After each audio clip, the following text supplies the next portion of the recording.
अब राष्ट्रपति ट्रंप को अपने ही घर में विरोध का सामना भी करना पड़ रहा है। न्यूयॉर्क के मेयर जोहरान ममदानी ने भी ट्रंप की निंदा की और उन्होंने कहा कि अंतर्राष्ट्रीय कानून का उल्लंघन है।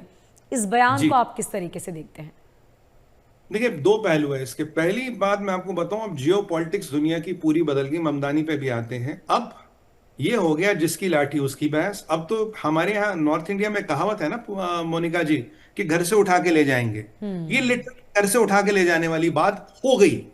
पहले इसीलिए मैं कहता हूं, आपकी सेना इतनी शक्तिशाली होनी चाहिए कि दुश्मन का दिल उसके कलेजे में ही थम जाए आपसे टक्कर लेने से पहले। मान लीजिए भारत जैसी सेना होती तो अमेरिका की हिम्मत थी, औकात थी? नहीं थी।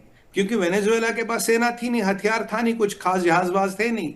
तो आके उठा के ले गए प्रेसिडेंट को, पूरी कंट्री पे कब्जा कर लिया।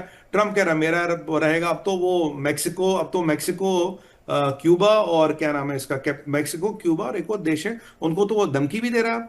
और कंबोडिया को, मैक्सिको, क्यूबा और कंबोडिया को तो धमकी दे रहा है ट्रम्प, तुम्हारा अगला नंबर है। मतलब नया, मतलब जो स्टाइल आया कि भाई हम तो घर से उठा के ले जाएंगे अगर तुम हमारी बात नहीं मानोगे। और देखिए, सवाल ये है, आपने पूरे पूरे राज्य पे कब्जा कर लिया, पूरा पूरा पूरी दुनिया देखते रहेगी। और मैंने आपको कहा था, रशिया बहुत ज्यादा नहीं बोलने वाला। रशिया थोड़ा बहुत बोलेगा, बहुत ज्यादा नहीं बोलेगा। क्योंकि अपने इंटरेस्ट यूक्रेन में, ट्रम्प से डील हो गई। इसीलिए ट्रम्प ने कहा 4 हफ्ते बाद आना, जिलेंस्की अभी मत आना। आप सोचिए, जोड़िए इस बात को। ट्रम्प ने क्यों जिलेंस्की को कहा जनवरी के एंड में बात करेंगे? क्यों?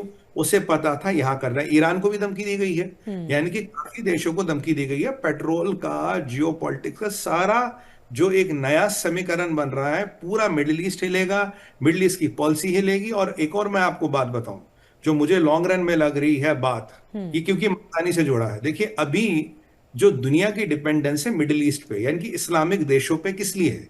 एक चीज देते हैं इस्लामिक देश, पूरी इस सृष्टि के आसपास देखिए, एक चीज का कंट्रीब्यूशन है, मात्र तेल का। वो भी उन्होंने कुछ नहीं किया, जमीन के अंदर भगवान ने डाला, ये निकाल के बेच रहे हैं।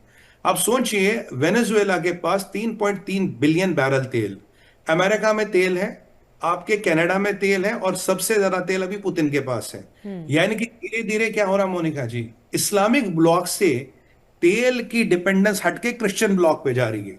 जिस दिन तेल की डिपेंडेंस दुनिया की इस्लामिक ब्लॉक पे नहीं रही, यानी कि मुसलमान मुल्कों या मिडिल ईस्ट पे नहीं रही, सबका रुख बदल जाना है। सबकी पॉलिसी अगेंस्ट इस्लाम और जो इस्लामिक आतंकवाद है ये बदलेगी। अभी लोग पॉलिटिकली करेक्ट इसलिए होते हैं क्योंकि भाई तेल के बिना काम नहीं चलेगा। तेल तो अमेरिका की नेशनल सिक्योरिटी का पार्ट है, हर देश की नेशनल सिक्योरिटी का पार्ट है। अगर ये तेल इस्लामिक कंट्रियों से हटके क्रिश्चियन कंट्रियों पे आ गया, आप देखिएगा दुनिया में कितना घमासान मचेगा। फिर ये जो अभी काफी लोग आंखें बंद कर देते हैं, चुप रहते हैं, कहते हैं कि भाई आतंकवाद का कोई रिलीजन नहीं होता, आतंकवादी किसी रिलीजन के नहीं होते, ये सब धारणाएं बंद हो जानी। पर कुछ टाइम लगेगा इसमें, ये कल नहीं होगा, पर इसकी शुरुआत डल हो गई है। परसों इसकी शुरुआत हो गई है, और ये मेरा मानना था कि ऐसे होगा। और नाइजीरिया में सोचिए, ट्रंप ने आगे क्रिश्चियनों को मारे इसलिए आईसिस पे बमबारी कर दी। तो धीरे धीरे धीरे धीरे कॉन्सेप्ट है clash of civilisations. Clash of civilisations का कॉन्सेप्ट है, एक बार मुसलमानों और क्रिश्चियनों की वर्ल्ड ओवर आपस में बननी है, और एक ही जीतेगा। और प्रोडिक्शन है कि क्रिश्चियन जीत जाएंगे, मुसलमान नहीं जीत पाएंगे। ना टेक्नोलॉजी है, ना इतनी पावर है। तो ये उस तरफ धीरे धीरे धीरे धीरे परिस्थितियां बदलती जा रही, क्योंकि अब तक तेल पे डिपेंडेंस थी। अगर ये खेल हो गया तो तेल पे डिपेंडेंस नहीं रहेगी। वैसे अभी काफी कंट्रियों का नंबर है, कभी टाइम होगा तो उस पर डिटेल में जाएंगे।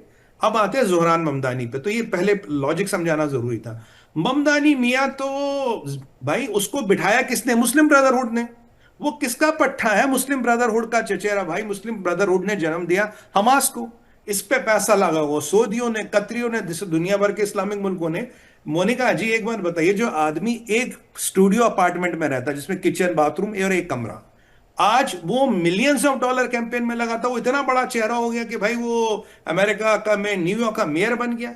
इसके पीछे पैसा किसने लगाया? जिन्होंने पैसा लगाया उनकी तो गिनती उल्टी हो गई। पहले तो ये आते ही उमर खालिद का चचेरा भाई बन रहा था, वो हमने बात की थी। अब वो इस्लामिक कंट्रियों को डर लग रहा है, और उन्होंने ममदानी को बोला भैया तेरे को काहे को बिठाया, वहां बोलना शुरू कर, जाके ट्रंप का विरोध कर। बोल के हम बोलेंगे अमेरिकन ही अमेरिका का विरोध कर रहा। मैं पूछता हूं जोहरान ममदानी, तुम्हें 48 घंटे नहीं हो गए कुर्सी पे बैठे हो, तुम एक स्टेट के मेयर हो, क्या प्रेसिडेंट तुमसे अप्रूवल लेगा? क्या प्रेसिडेंट तुमसे अर्जी भरवाएगा क्या? या तेरा नाम जोहरान ममदानी है इसलिए तू सबका बाप बनेगा? कहानी तो सारी, मतलब तेरा नाम जोहरान ममदानी है, तू सबका बाप बनेगा, डोनाल्ड ट्रंप तुझसे पूछ के करेगा मैं फॉरेन पॉलिसी में क्या करूं, मैं क्या नहीं करूं। ये जो तू फ्री की रेवड़ियां बांटने सोच रहा ममदानी, उसके पैसे कहां से आएंगे? क्योंकि तुम मुस्लिम ब्रदरहुड का एजेंडा चला रहे हो, तुम एक इस्लामिक एजेंडा चलाने के लिए अमेरिका में आए हो, और तुम्हारा कोई मतलब नहीं है। सीधी सी बात तो ये है। अब कल जो मार्को रूबियो ने और पीट हेग्सेट ने सीधा सीधा खमेनी को धमकी दी, भाई अगला नंबर तेरा, समझ के रही है, अगर हम मुनरो को उठा सकते हैं तेरे को भी उठा सकते हैं। तो मतलब जब ये चीजें हुई, ये पूरा इस्लामिक वर्ल्ड हिला पड़ा है, सबकी हालत टाइट है, और उनका एक स्पोक्स पर्सन है जिसको बिठाया था इसी काम के लिए। इसीलिए कहना, मैंने खुद फोन करके ट्रंप को कहा, तेरा मतलब क्या? कितने मेयरों ने और फोन किया, मेयर गवर्नर से छोटा होता, गवर्नर की बोलने की बात नहीं, मेयर बोल रहा है भाई। मतलब ये तो आप सोचिए, एक मान लीजिए यूपी में एक छोटे हमारे डिप्टी मिनिस्टर है या एक जूनियर मंत्री है, जूनियर मंत्री बोल रहे हैं कि मोदी जी को आपने जी जो पाकिस्तान में किया ठीक नहीं किया। भाई योगी आदित्यनाथ जी बोले तो समझ भी आता है। आपका बोलने का क्या मतलब है? आपको 48 घंटे दफ्तर में बैठे नहीं हुए मियाँ जी? मतलब मियाँ जी को काहे को तकलीफ हो रही है? वेनेजुएला में तेल लिया, पानी लिया, तो मियाँ जी को क्यों तकलीफ हो रही है? क्यों मियाँ जी? ईरान का नाम लिया इसलिए तकलीफ हो रही है? क्यों मियाँ जी? सऊदी अरबिया का गेम पलट जाएगा इसलिए तकलीफ हो रही है? आपको आज एक ऐसा डाटा दूंगा मोनिका जी, हमारे दर्शक भी हैरान होंगे। मैं आपको कह रहा था सऊदी की इकोनॉमी में ब्लैक होल्स है, आपको कुछ दिनों में दिख जाएंगे। मैं कहता रहा हूं आपके चैनल पे, अन्य चैनलों पे, यूट्यूब चैनलों पे, सब पे मैंने कहा। आज एक आंकड़ा निकला है, लास्ट वेल जो आखिरी कुआं निकला सऊदी अरबिया में जहां से तेल निकला, वो 1939 में निकला। कब? 1939। आज 2025 में बैठे हैं, यानी कि पीछे 87 साल से सऊदी में एक ऐसा कुआं नहीं खोदा गया जिसमें तेल है। और सऊदी अरबिया का सारा रेवेन्यू आता है तेल बेच के, और कोई काम वहां है नहीं, भगवान की दया से सब ऐश करते हैं। तो ये जो ऑयल बैरल का प्राइस होगा ना, $92 से नीचे अगर होगा, उन्हें कुछ नहीं बचता। जो इतने लोगों को पालना है, सबको खिलाना है, और हाँ भगवान की दया से 15-18 हजार प्रिंस और प्रिंसेस हैं जिनका टोटल खर्चा पानी सरकार उठाती है। हर एक के 4-4 बीवी, 8-8 बच्चे हैं, उनका भी खर्चा पानी चलाना। तो $52 बैरल होना चाहिए था। इसीलिए मोहम्मद बिन सलमान हमेशा कहता था वेनेजुएला का तेल बंद करो। मैंने आपको बोला ट्रंप देखेगा, अगर सलमान ने पैसे नहीं दिए पूरा वेनेजुएला लेगा, क्योंकि 25 ट्रिलियन का तेल हाथ लग गया। तो अब ट्रंप के पास इतना तेल है, अगर वो चाहे तेल की कीमतों को $50 पे ला सकता, $50 पे।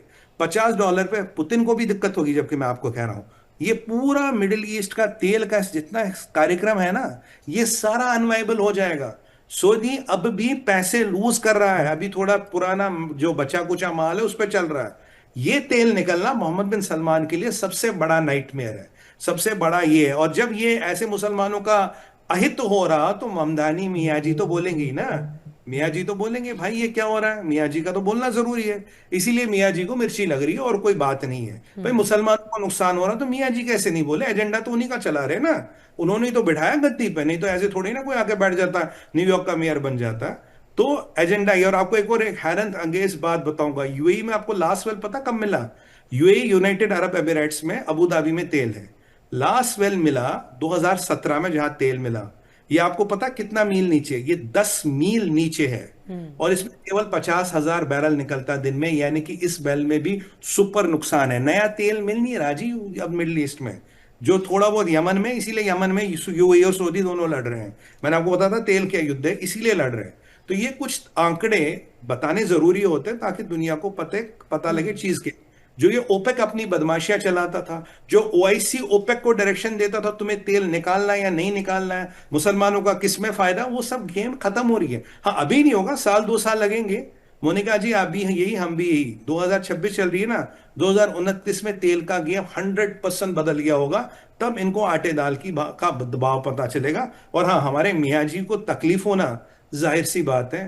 कहते हैं ना, शेक्सपियर ने कहा था what is in the name, मैं कहता हूँ it's all about the name. हर चीज तो नाम में ही छुपी है।